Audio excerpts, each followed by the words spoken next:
जय हिंद, नमस्कार। स्वागत है आपके अपने YouTube चैनल स्टैंड बीपीएससी में। दोस्तों, एक फिर से मैं अपडेट लेकर आ चुका हूं और ये अपडेट है बीटीएससी इंस्ट्रक्टर का, जो आईटीआई पॉलिटेक्निक बीटेक वाले हैं उन लोगों के लिए। और एक और, जैसे कि आप लोगों को मालूम है कि बीटीएससी एएनएम का भी 18 यानी कल ही उसका सुनवाई होने वाला है। इन दो चीज़ों पर हम बात करेंगे और क्या पॉजिटिव थॉट आपके पक्ष में आने वाले हैं। और सबसे पहले बीटीएससी इंस्ट्रक्टर में जो हमारे जो सीनियर भैया हैं वो काम कर रहे हैं, परवीन भैया हो गए, अभिमत भैया हो गए, आप लोगों के लिए भी स्पेशल थैंक्स कि आप लोग इतना अच्छा गूगल मीट पर आप लोग इतना मीटिंग रखे। उस मीटिंग में आप लोगों ने मुझे इतना अच्छा कंटेंट प्रोवाइड किया। और ये जो कंटेंट है मैं आप लोगों के तहत उन लोगों का जो प्रस्ताव है रखना चाहते हैं कि जो गेस्ट वाले हैं वो लोग आखिर ऐसा क्यों कर रहे हैं, आखिर ये बहाली कब तक चलेगा, कब तक क्लियर होने की संभावना है। बीटीएससी एएनएम और बीटीएससी इंस्ट्रक्टर दोनों पर हम लोग बात करेंगे। देखिए, कोई भी व्यक्ति केस क्यों करता है, आप एग्जाम से संबंधित, एजुकेशन से संबंधित, आपको मालूम है ये सब क्या है, फंडामेंटल राइट है। भारतीय संविधान के अकॉर्डिंग कोई भी व्यक्ति कोर्ट में जाता है जब उसके मानवाधिकार, उसके जो फंडामेंटल राइट है उसका हनन होता है, उस कंडीशन में वो केस करता है। ठीक, तो कोर्ट रिलीफ कब देगा, जब आपका नुकसान होगा, यानी आपका हनन होगा, तभी ना कोर्ट आपको रिलीफ देगा। देखिए, पेटिशनर, बात वही है कि पेटिशनर केस करेंगे जब उनके मानवाधिकारों का हनन होगा, चाहे वो फंडामेंटल राइट हो, चाहे एजुकेशन से संबंधित हो। ठीक उसी तरह बीटीएससी एएनएम, जैसे कि पहले कॉन्ट्रैक्ट बेसिस वालों को ऐसा लगा कि उनका हनन हुआ इसलिए उन लोगों ने केस किया। फिर एग्जाम वालों, सीबीटी क्वालिफाई हैं, उन लोगों को ऐसा लगा कि यहाँ पर हमारा हनन हुआ है इसलिए हम उन लोगों ने केस किया।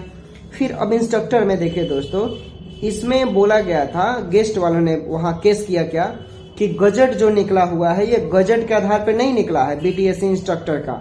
इसमें गजट तैयार ही नहीं था, इसमें पहले इसमें गजट होना चाहिए था, पहले गजट होना चाहिए था, फिर बाद में एडवर्टाइजमेंट आनी चाहिए था।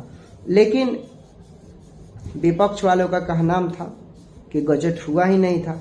लेकिन गवर्नमेंट ने बोला, जो सुनवाई हुआ था पिछला, उसमें गवर्नमेंट यानी बीटीएससी के जो एडवोकेट थे उन्होंने बोला कि गजट आया है।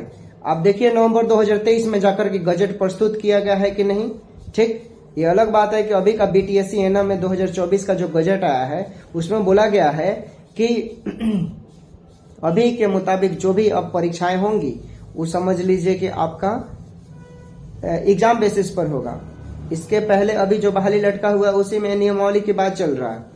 चूंकि यहां पर एक और बात है कि उन लोगों ने चैलेंज क्यों किया, इंस्ट्रक्टर वालों ने, इंस्ट्रक्टर में जो गेस्ट वाले जो हैं उन लोगों ने सीआईटी या सीटीआई के लिए चैलेंज किया कि भाई ये जो फ्रेशर कैंडिडेट है इनको बिल्कुल भी रखने का योग्यता है ही नहीं, क्योंकि देखिए इनके पास सीआईटी नहीं है। फिर बीटीएससी के एडवोकेट हैं, उनके मुताबिक उन्होंने कहा कि देखिए बिहार में कोई भी सीआईटी या सीटीआई कॉलेज नहीं है, आपने जहां से सीआईटी किया है आप वहां के लिए कैपेबल हैं, वहां की बात आप रख सकते हैं, लेकिन आप बिहार में बात नहीं कर सकते हैं क्योंकि बिहार में कोई भी सीआईटी या सीटीआई कॉलेज है ही नहीं जिस पर आप उंगली खड़ा करें। उन लोगों ने जवाब दे दिया, अच्छा खासा जवाब था ये, और पॉजिटिव थॉट भी बहुत बोनस पॉइंट के रूप में काम किया। और आपको मालूम है कि जो पेटिशनर हैं, जो याचिकाकर्ता हैं, ठीक, उन लोगों ने फॉर्म भी भरा, एग्जाम भी दिया, यानी जो गेस्ट वाले हैं उन लोगों ने फॉर्म भी भरा, एग्जाम भी दिया, और पहले से वो कार्य भी कर रहे थे, पढ़ाने का काम कर रहे, उसी से रिलेटेड, और उसी से कॉन्सेप्चुअल क्वेश्चन पूछे गए थे। जितना क्वेश्चन लाना चाहिए था, जितना सॉल्व करना चाहिए था, उन लोगों ने उतना सॉल्व नहीं किया। इसलिए क्या कर दिए हैं, उन लोगों ने रीट याचिका दर्ज कर दिया कि नहीं, देखिए यहाँ पर हमारे फंडामेंटल राइट का उल्लंघन हुआ है, इसलिए महोदय ऐसा नहीं होना चाहिए, इनको हटा दीजिए, जो फ्रेशर स्टूडेंट है उनको रखने का नौबत ही नहीं है, ऐसा उन लोगों ने बोला। चूंकि बात आती है, कुछ लोग बोल रहे हैं कि क्या बहाली कैंसिल हो जाएगा। देखिए, बहाली कैंसिल मैं बार बार जो भी वीडियो बनाता हूँ, बहुत लोग कमेंट करते हैं इस क्वेश्चन से संबंधित, तो मेरा जवाब एक ही रहता है कि बहाली किस कंडीशन में कैंसिल होता है कि जब मामला कोर्ट में नहीं पहुंचा रहता है, तब वहां पर बिहार सरकार अपना जो भी फैक्ट है, जो भी तथ्य है, उस आधार पर अपना वो कर सकता है। लेकिन दोस्तों आपको मालूम है कि जब मामला कोर्ट में है, तो किसी का मजाल नहीं है, किसी के पास ऐसा अधिकार नहीं है सिर्फ सिवाय न्यायाधीश के अतिरिक्त यानी हाई कोर्ट या सर्वोच्च न्यायालय है उनके मुताबिक की बहाली रद्द कर दे। हाई कोर्ट ने जो फैसला सुना दिया है उसको आप नेग्लेक्ट नहीं कर सकते हैं, ठीक है, और ना ही उसके आदेशों के खिलाफ जा सकते हैं। अगर आदेश के खिलाफ जाएंगे तो उसके पास इतना अधिकार है कि अगले दिन आप सलाखों के पीछे होंगे। देखते हैं, कभी आपने सुना है या सर्वोच्च न्यायालय हाई कोर्ट मुर्दाबाद या ऐसा कुछ कभी न किसी बोला है? नहीं बोला है। सरकार की हाय है ऐसे आप नारे सुनते होंगे, इसीलिए सर्वोच्च न्यायालय या हाई कोर्ट को आप कुछ नहीं बोल सकते, उंगली उठा सकते हैं, ठीक। अब 20 तारीख को इंस्ट्रक्टर का क्या है दोस्तों? सुनवाई है, और 18 को एएनएम का सुनवाई है।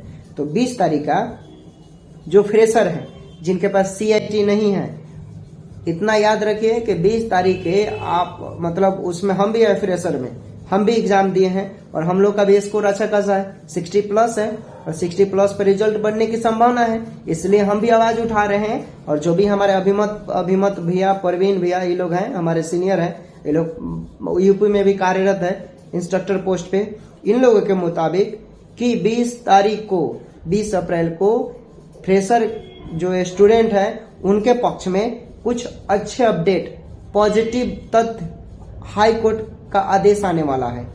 तो आप सब्र रखिए, 20 अप्रैल को अच्छा ही रिजल्ट होगा। क्योंकि सरकार अपनी नियमावली को बचा रही है। एक और बात याद रखिएगा कि यहाँ पर सरकार ही गेस्ट वालों को संरक्षण दे रहा है, ठीक है, सरकार गेस्ट वालों को संरक्षण दे रहा है, और वही बहाली नियमावली की बात कर रहा है 2018 वगैरह ये सब।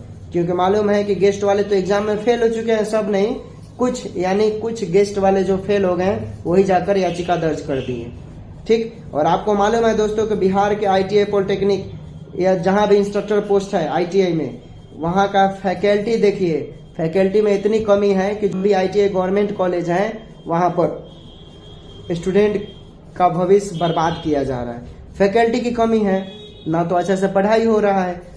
फैकल्टी अच्छा से रहता तो जरूर सुधार होता। आप देख ही रहे होंगे, या जो आप लोगों में से जो ITI कर रहे हैं गवर्नमेंट से, तो उनको मालूम होगा। अब आते हैं हम ANM पर बात करते हैं, BTS ANM पर। चूंकि आपको मालूम है कि 10 अप्रैल को सुनवाई हुआ था, लगभग 14 से 15 LPA दर्ज हो चुके हैं।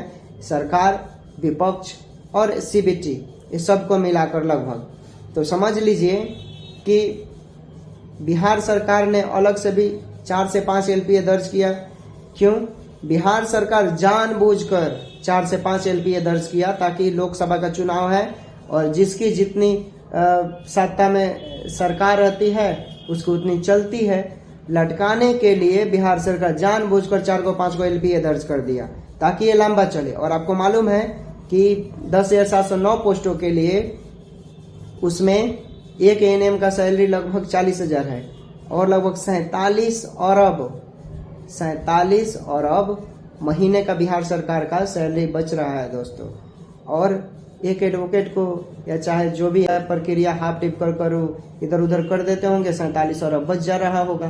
तो यही बात है, जानबूझकर ही बहाली को लॉन्ग किया जा रहा है। और 18 अप्रैल को भी एक क्लियर नहीं होगा, और कल जो सुनवाई होने वाला है वो क्लियर नहीं होगा। उसमें हो सकता है कि एक और नया डेट मिलेगा, तब जाकर कुछ अलग पॉजिटिव थॉट है। क्योंकि अभी देख लीजिए बहुत बड़ा खेला हो रहा है बिहार सरकार की तरफ से।